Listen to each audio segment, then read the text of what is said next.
No pressure. All right, my name is Olivia Lesslar. I'm a medical doctor from Australia. I've been decentralized now for about 2 or 3 years. I didn't know that there was such a thing. I just was because, fuck you, government, right? And I realize now that I am like at the pinnacle of my decentralization because I'm in El Salvador speaking to you guys. This is my first foray, by the way, into the quantum community. So I don't actually, I've never read a Jack Kruse blog. I only recently discovered him. I heard one podcast. Is that a drone? Is that one of his drones here? No, okay. And I know I've made it because I've never given a talk without a bra on. So, this is just awesome. I wanted to talk about my professional sort of development because it's very indicative of my personal development and how I got to start thinking the way that all of you guys are thinking, really. And it's from the left, and that is because that's where all doctors start. Me, not as much because I was also Asian, female, and small, so I was here anyway. And then I got to here pretty quick when you start realizing that the shit that we learned in medical school was shit. Can I swear this much? Okay, right. I'm Aussie. And then it started to get to about here, and then I heard Sarah Pugh talk, and so then I've gone back to here, so thanks a lot for that. Oh well, the joys of the Valley of Despair, eh? Okay, so I do have a QR code if you want to have a look. I've kind of been speaking to a few of you about what I do, and I actually discovered that it's 34 companies, actually. I've been saying 25, fuck that. 34 companies that I am some sort of fractional medical director for, chief medical officer, chief scientific officer, et cetera, et cetera.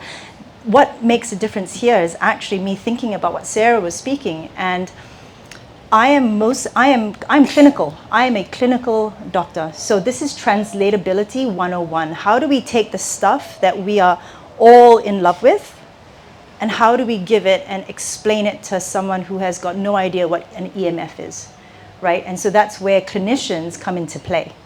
Now, of course, you have to be open-minded, you have to understand some of it, so on and so forth. But the roles that are relevant to what I'm doing here today is that I'm the director of functional and longevity medicine at a neuro clinic where we actually do connector mapping of the brain, and we actually look at the harmonics of the brain waves, and we can actually use music to synchronize those harmonics, which is actually what I'm doing with Audison Technology. I only found out today via Instagram. They didn't tell me, but I'm now a medical advisor for them, so 35, Thomas. And I'm a medical advisor at an atmospheric plasma company and a mind-body sciences company, which actually is what psychoneuroimmunology is. So P&I is that intersection point between psychology, behaviors, emotions, the nervous system, immunology, and endocrinology.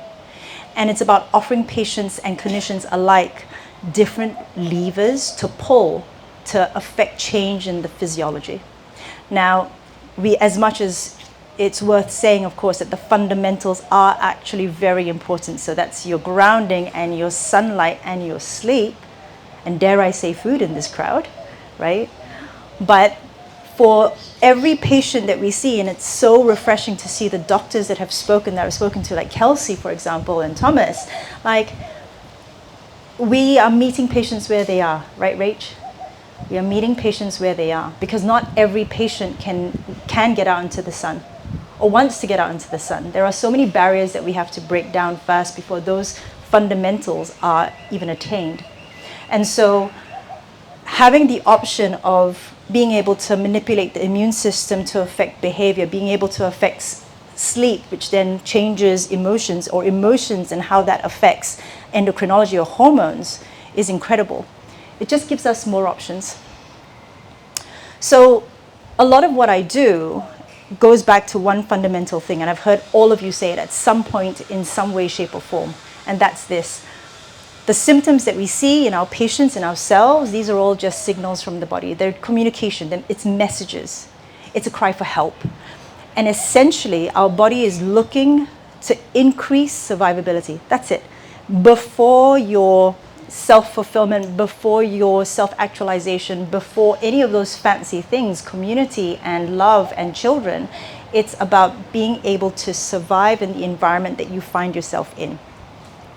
So, this is the work of Charles Raison from 2016, The Evolutionary Legacy of an Inflammatory Bias. If you go to his paper, the graph does look different. I've taken a lot of creative license with this one because I've said things like overuse of hand sanitizer, and I actually put in vaccines as well, and I got shut down by my company. Okay, so, right, so essentially it's this. The number one way to survive is to be able to mount an appropriate, robust inflammatory response. That's it. That is the number one way, from an evolutionary perspective, we are meant to survive. You are not able to mount an inflammatory response, you're out of the gene pool pretty quick. So those of us, we were talking about this yesterday actually, ApoE44, everybody knows that's quite a famous single nucleotide polymorphism, a SNP, whereby it predisposes you to Alzheimer's, and I've had patients ask, how is it possible that we have a gene that predisposes us to Alzheimer's? What fuckery is this? And it's because it used to be called the God gene. It helped you mount a robust inflammatory response, which meant that you were able to attack and clear infections faster than the next sod who couldn't. So that's why it's persisted. So in the wrong environment, yes, it becomes maladaptive, but in the right environment, it is adaptive. So knowing what your SNPs are, knowing what your mitochondrial haplotypes are, allows you to be able to effectively manipulate your physiology in context of your surroundings, or effectively manipulate your surroundings in context of your genes or your personhood. Okay, so this is a framework that I came up with. It's still in progress. I've had this framework now for about 3 years or so. I haven't published. I intend to publish next year. I'm sitting on EAST because before EAST it was SAST, before SAST it was SAST, and before SAST it was FAST. And it went to SAST, EAST in 3 months, and I've been sitting on this for 3 years. But essentially it's this. In the patient population that I see, which are incredibly sick, complex chronic condition patients, have been through the ringer at least 6 years, at least six doctors. By the time they've come to me, their ancient brain, their survival brain, and yes, I know I'm oversimplifying, but their survival brain is now in charge. It's at the helm of the boat, and the prefrontal cortex is now hidden in the basement because clearly it's not doing a good job of keeping this human safe. Why? Because there's cortisol and epinephrine pumping through this person. There must be some threat which we yet have not been able to overcome. So what does the survival brain do? It takes control, and I'll talk about how it does that and why it does that later. But it actually, can you see that? Yes. Oh, awesome, okay. So you'll actually find that ancient survival threats are going to be sort of categorized very broadly into these different categories. And you'll actually see, especially if you work clinically with patients, how some of their behaviors, their motivations actually fall into line with these sorts of things. So tribe, if you have a patient who has got chronic fatigue syndrome and they are constantly in their home, or just a regular person who is working remote from home and in essentially what is a dungeon, i.e. their room, then the ancient brain is going, where are your friends? Why are you not interacting with other humans? Is something wrong with you? Is something wrong with the village? Plague, viruses, bacteria, parasites, mold, it's asking, is there a disease or infection risk? Is there some sort of burden that we are needing to surveil for? And so then what happens is the immune system wakes up and surveils and surveils. And when the immune system is looking for a fight, it will find one. Hence things like autoimmunity, excess inflammation in the system, chronic diseases, and so on. Predator. When the system sees that you have cortisol and epinephrine constantly in your system, it is going to wonder, is there a saber-toothed tiger around the village? And so it's going to be on the lookout. This is known as hypervigilance. This is also known as anxiety. Famine, when we're constantly overfed, lots of calories, not enough nutrients, and not enough nutrients in the soil, even if we are eating what we think is nutrient-dense foods. then the system starts to worry that there might be a famine that we're in the middle of. Extremes of temperature. I see this with patients who are really sick, autoimmunity, women mostly, who then get gung-ho about cold plunging and then throw themselves into a autoimmune flare. So all these things have to be taken into account when we're thinking about the survival brain and how the survival brain is interpreting what we're doing, interpreting our environment that we find ourselves in. Fibrosis, ignore that. Miasma is an old schooly word to do with chemosensation, chemoreceptor activation.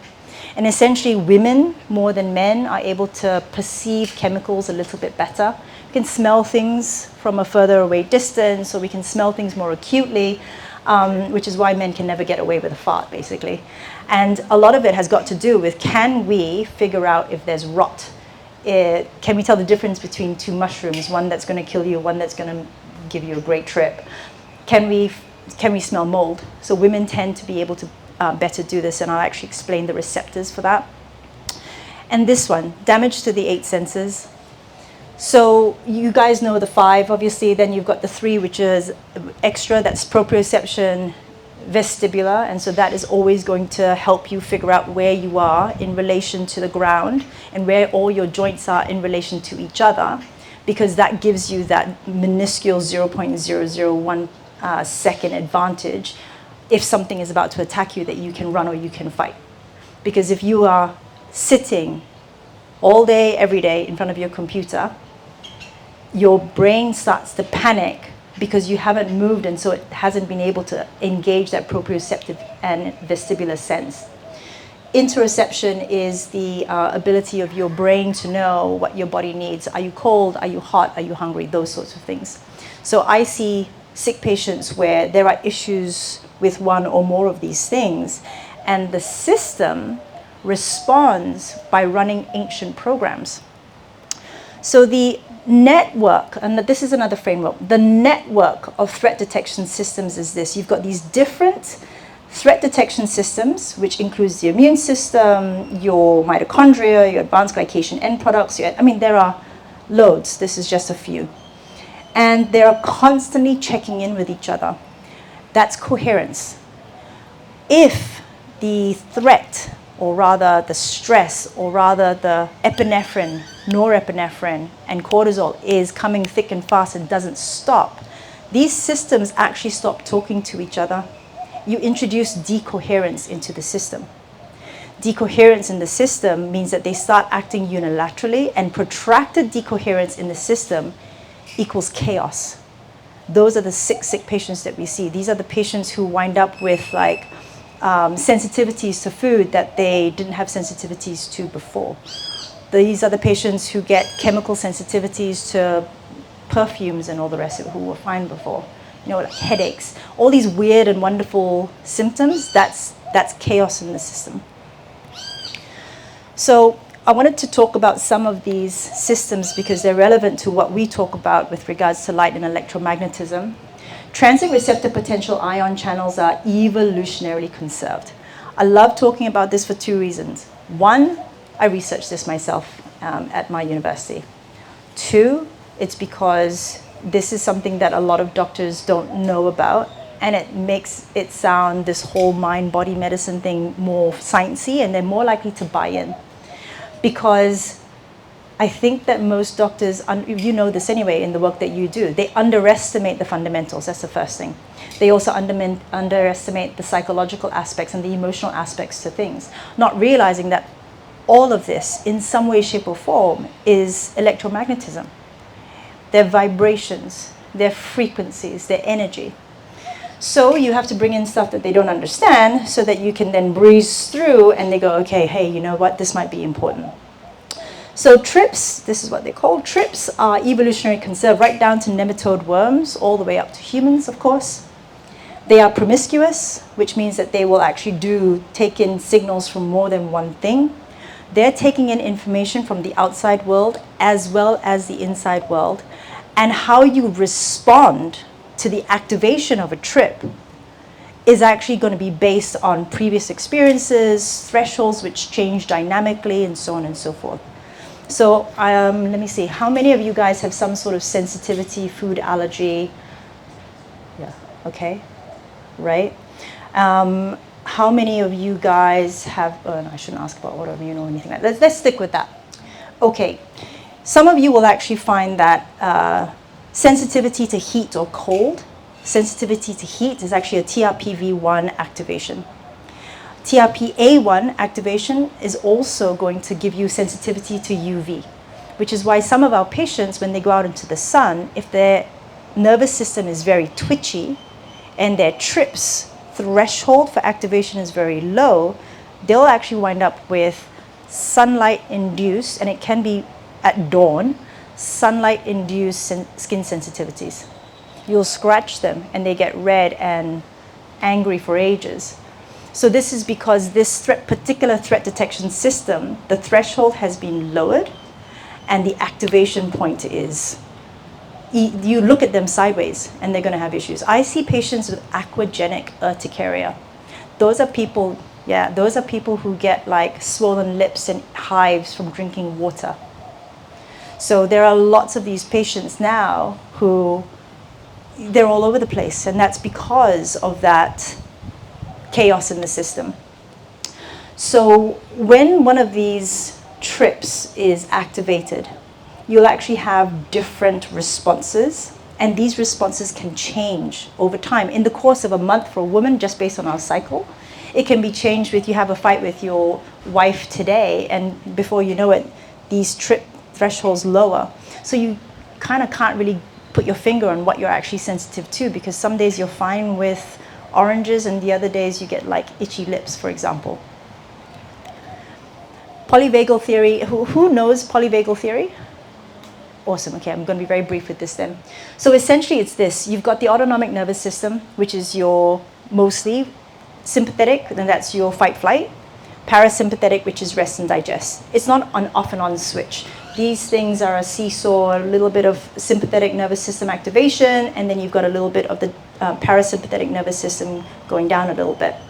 Now, the thing I wanted to bring up here, so we all know about the fact that, you know, this is where you're going to have the best for digestion. This is where, you know, you're preparing to run or to fight, and so this is when you shouldn't be eating or digesting food. But in a case, and especially with children, or if you guys know the adverse childhood events or experiences study, essentially this is where you bring in another type of decoherence or incoherence into the system, where you have your brain and your heart incoherence. And when a child is being abused and they want to escape the situation, their brain goes elsewhere and their heart's there still. So their heart's still pounding, but their brain dissociates. That's the first time that you will get a heart-mind disconnection or dissociation. And so the activation of the dorsal vagal part of the parasympathetic nervous system actually leads to things like freeze mode, flop mode, fawn mode, people-pleasing. These are all survival strategies that your brain and body are trying to employ to help you survive. So again, we've talked about the autonomic nervous system, transient receptor potential, ion channels. Advanced glycation end products. Who's heard of them? Okay, great. So I'm not going to labor the point on this one as well, but essentially it's the non-enzymatic bringing together of sugars and fats, or sugars and proteins. It happens when you have ultra-processed foods or processed foods, but essentially the thing about AGEs is that they bind onto RAGE, the receptor for advanced glycation end products, and these are perceived by the body as being a threat.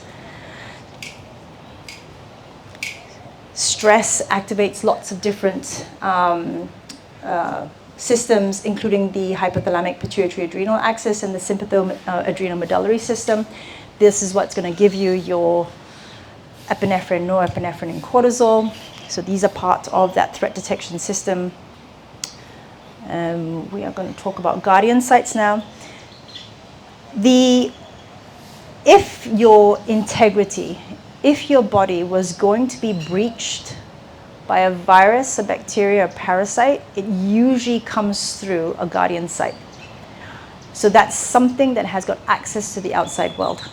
That's your eyes, your nose, your respiratory system, your mouth, your gastrointestinal tract, your skin, especially if your skin is broken, and of your skin, your face and your hands and feet, which are always meant to be in contact with things, they're the most sensitive. And then for women, our vaginas, and to a lesser extent, our urinary tract systems. So why is a guardian site special? A guardian site is special because it is more than likely the place that's going to get access to seeing these pathogens or threats. They have a different type of immune system. They've got a lot more mast cells or macrophages. And you'll actually find that when anybody here has got some sort of sensitivity or anything like that that's induced by stress, it is going to be your eyes, generally speaking, your nose, itchy mouth, hands, respiratory tract, or something like that, that winds up expressing this fear of the threat that it thinks might be coming in.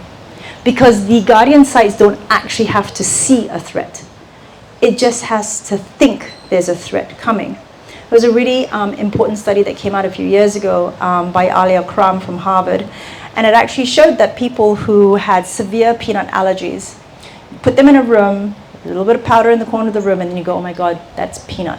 They will have the exact same anaphylactic reaction, including the whole host of immune cells that usually happens during an anaphylactic response, as if they had actually been exposed to the peanut dust. So your brain is this is what we know as nocebo effect, right? Or placebo effect. So again, this is the network of threat detection systems. This is very, very brief intro. Decoherence in the system. So decoherence, if you know, is actually a quantum physics term. And it absolutely is what we see from, absolute subcellular level up into the macro level. And in here, the threat detection system is actually about resource allocation. Because if there is resource or energetic resource misallocation, then the body is actually going to be wasting energy, wasting resources, wasting fuel in areas that it doesn't need to.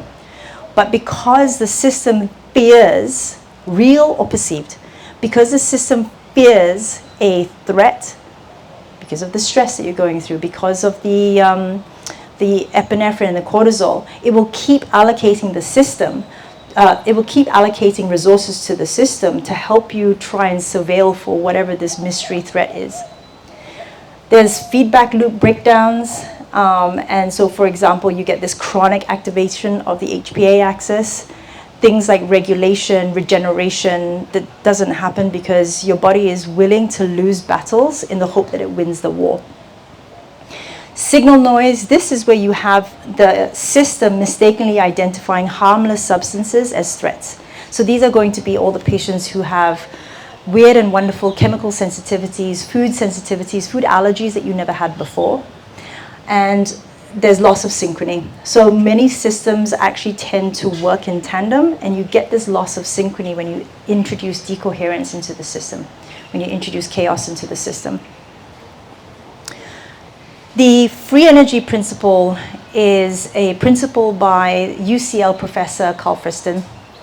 And essentially what it is about the fact that the brain is an iterative organ and that it will infinite possibilities of what it thinks is about to happen. And what it does is that it thinks that you have an internal state and then you have an action. And the action is going to affect the external state, so how you interact with a ball that's coming towards you, for example. When your hand catches that ball, all the bits of information about where your wrist is in regards to your elbow, in regards to your shoulder, what the weather was like, the temperature, the UV index on your skin, how your opsins reacted to that, all those bits of information come together and your brain stores it. And it uses it to make another iteration of that particular activity that's happening. So the whole point of the free energy principle is actually to decrease surprise, to increase reaction times, And this is quantum. They don't say it that it's quantum, but it is.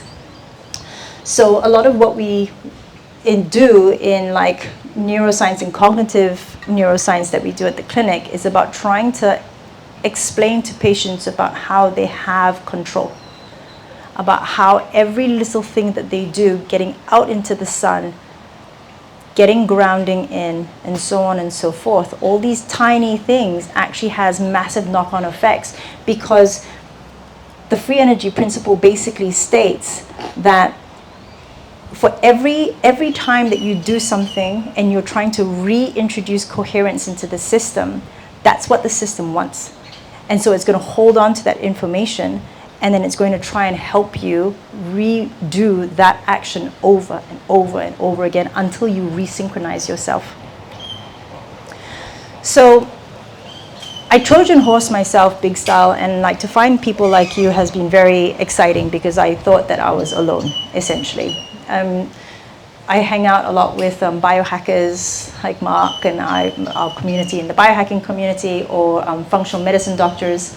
But when I say that I Trojan horse, it's because even with those groups, I don't feel quite at home, really. Because so functional medicine, for example, I personally think they over-test, over-treat. You know, just because they don't use drugs and use supplements instead, they think it's better. Okay. And so then to find you guys has actually been very refreshing. I want you to know that I am actually out there trying to trying to push the ideals of this particular mindset and philosophy through all the different companies that I work with and for. And this is part of a presentation I gave to LVMH, so Louis Vuitton, Moet, and Hennessy executives last week in Paris, where they asked me to, I'm an advisor now, on the future of beauty, wellness, and longevity. A fucking crock of shit. All right, okay. So, you know, they're looking for these molecules. They're looking for, you know, what, at the end of the day, being able to introduce electromagnetism in different ways, including vibroacoustics and light, and also talking about inner work, has been really interesting, because they will take it from me because I'm standing in front of them in a professional dress with high heels. And I have the word doctor in front of my name, and I work with 34 different companies. And so it's not that hard of a push. So I am trying to Trojan horse all this, so. All right. So just a few of the things that I'm talking to them about or explaining to them. So Oro Light is a mom and pop business that I came across a year ago when I was, so I was in Paris for Viva Tech, which is one of Europe's largest tech festivals. And this random person reached out to me on LinkedIn, and I thought it had something to do with Viva Tech because she was from France. And she literally just Googled my name, Googled for longevity. So I'm a faculty lecturer at the Geneva College of Longevity Science. She Googled longevity, found my name, liked my smile, so she tried to connect with me on LinkedIn. Now, I don't usually connect with people that I have no one in common with, and I checked out the website and I saw this. I had never heard of circular polarized light before. So I typed in circular polarized light and PubMed, which is the medical publications online, and I saw all this stuff about circular polarized light. So I messaged her back and I said, I suspect that this technology can be used for far more than beauty, which is what this website is about. Tell me I'm wrong. And she goes, can we come see you? So they drove 3 hours to see me.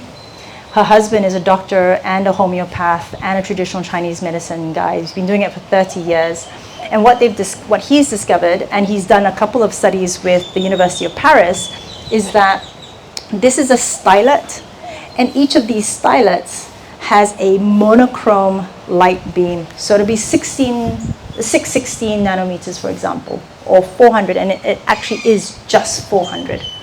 And it's got a right spin to the light or a left spin to the light. I don't even know light had chirality like that. And what he says, and what some of the papers are talking about, is that the chirality of the light interacts with the chirality of the amino acids, for example, L-arginine, L-theanine, and will affect different... Actually, Sarah, you talked about protein folding. Yeah, so in the literature it talks about how different chiralities of light, different wavelengths, for example, will affect protein folding and stuff. So this is a new company that I'm starting to work with, so I'd love a new advisor on this. The other one is cold atmospheric plasma. So again, it's all very new. Most of the research that this company is doing is with the University of Leipzig under Professor Koenig. And essentially it's making atmospheric plasma, not using inert gases like xenon or argon. And then, as Sarah very comprehensively spoke about, the plasma that's generated is essentially these electrons and some photons, a little bit of ozone, negative ions, and it helps with mitochondrial activity. So they're about to publish one study, I think, on cold atmospheric plasma and long COVID. The third company I found out today that I've become a medical advisor for is Audicin. So Audicin is binaural beats, basically. So it's about using the harmonics of sound to affect the harmonics of brainwaves. And finally, inner work. And when I first met, many of you, I was actually really surprised with how many of you guys were interested in consciousness, interested in those sorts of philosophies, and it just shows what happens when you get enlightened beings who are open to the wonders of the universe and light, electromagnetism, all that, and then how much of a profound knock-on effect that has to how we feel about our place in the universe. So the one thing that I have been doing over the last few years is that because I've been a bit of a nomad, digital nomad, as well as a nomad in the different wellness fields, I started off as an allopathically trained doctor. And then, like many doctors who wind up sort of leaving conventional medicine, I was doing lifestyle medicine for a while, which is like the gateway drug, basically, for regular doctors out of medicine. Then I was doing functional and integrative medicine, and then before I knew it, I was in the biohacking community and doing AI and tech and nutrition, and I wound up becoming a longevity doctor somehow, which is, no. And, the networking communities. And across all of them, I actually realized that everybody thinks that they have the answer. Everybody thinks that what they have, what is in their textbooks, what is being spoken about at their conferences is the answer. And I don't think it's as simple as that, because you may have the magic pill, but if you can't convince someone to take it of their own volition, then the patient still remains sick. So that's why P&I think, is a really important aspect to what we're doing, consciousness research and how it relates to electromagnetism. And I came out to Sarah after her talk, and I actually said, I believe I actually came to this conference to meet her, because I really do think that what she was talking about at the end of her talk it is something that I know that I'm gearing towards, but I am missing so much of the science. And that is the science of consciousness. So this is my last slide. Oh, no, actually it's not. How about a positive LSD story? Wouldn't that be newsworthy just once, to base your decision on information rather than scare tactics and superstitions and lies? I think it would be newsworthy. Today, a young man on acid realized that all matter is merely energy condensed to a slow vibration, that we are all one consciousness experiencing itself subjectively. There is no such thing as death. Life is only a dream, and we're the imagination of ourselves. Here's Tom with the weather. That's Bill Hicks. I don't know if you guys know him.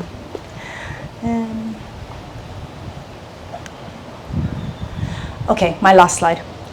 So I was introduced to Hawkins only a couple of months ago, but I see this in clinic. I see this with how all of us talk about, the energy of someone, feeling the vibe. I've seen patients do all the right things and not get better.